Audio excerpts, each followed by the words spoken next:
প্রয়াত সর্বোচ্চ ধর্মীয় নেতা আয়াতুল্লাহ আলী খামেনির ছেলে মোস্তফা হুসেইনি খামেনিকেই ইরানের পরবর্তী সর্বোচ্চ নেতা নির্বাচিত করা হয়েছে। ৮ মার্চ বাংলাদেশ সময় দিবাগত রাত 3:15টার দিকে ইরানের রাষ্ট্রীয় সংবাদ মাধ্যমে জানানো হয় নতুন সুপ্রিম লিডারের নাম।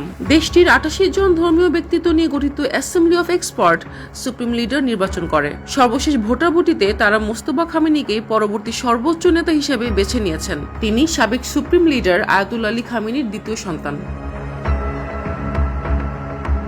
গত ২৮ ফেব্রুয়ারি ইসরায়েল মার্কিন যৌথ হামলায় নিহত হন আয়াতুল্লাহ আলী খামেনি। তেহরানে নিজের বাসভবনে এই হামলায় খামেনির মেয়ে, নাতি ও জামাই সহ আরও উচ্চপদস্থ অন্যান্য সামরিক কর্মকর্তারাও প্রাণ হারান। এরপর থেকেই মোস্তফা খামেনিকে সম্ভাব্য সর্বোচ্চ ধর্মীয় নেতা ভাবা হচ্ছিল।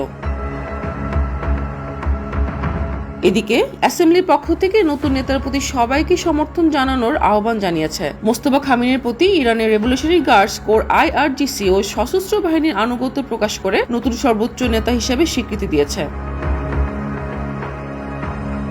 Desk report, Bangladesh guardian.